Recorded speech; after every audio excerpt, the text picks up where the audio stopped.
Hey there, Tad Harger from Marketing for Hippies. I'm here in Edinburgh, as you can see, and I just popped down a little side street to make this video. The big message today is people don't resonate with your pitch, they resonate with your point of view.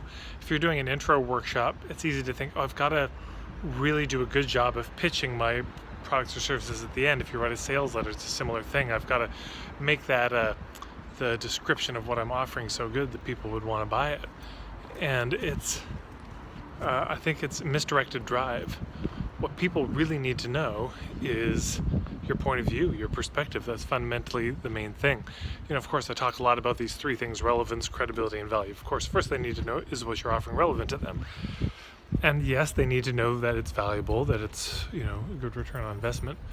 But one of the main things they need to trust the value that you're offering, to trust the offer, to trust the pitch, is they've got to understand your take on things, your point of view, your philosophy, your sense of, okay, you're struggling with this issue and you want to get here, well, here's the best way to do it. So you're struggling as a parent and you want your kids to behave better, or, you know, have more peace in the home. Well, here's my understanding of how that works. Or, you know, you want to develop a burlesque dance act, and well, here's my take on the way that you know, best happens. Or you want to I was trying to think of people in my mentorship program, because we've been working on this a lot. Or, right, you want to do a launch of some sort of online product or service, and you want to hire somebody to be your launch manager. Well, here's my approach to managing your launch. The more that people understand your philosophy, your approach, the steps you would take, the core principles of your work, the less heavy lifting you have to do when it comes to the pitch. You know, when it comes to actually speaking explicitly about, well, and here's what I offer, here's how much it is. When that point of view piece is left out, all of the weight gets put onto the pitch. And it really doesn't need to be a pitch. It's just that we share our point of view and then we share the offer.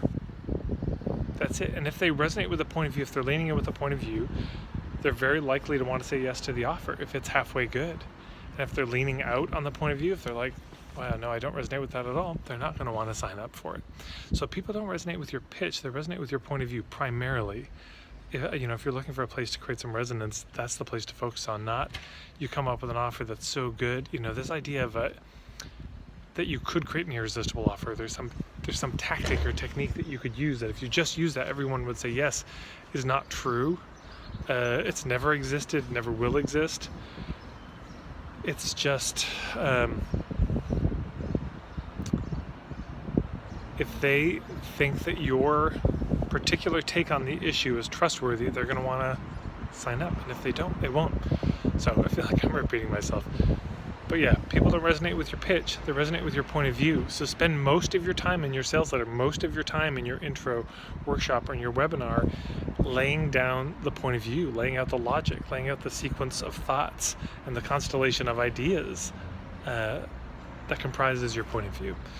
So there you go. I'll put a link to the point of view ebook. I think it's marketingforhippies.com/POV book if you want to check that out. And good day from Edinburgh.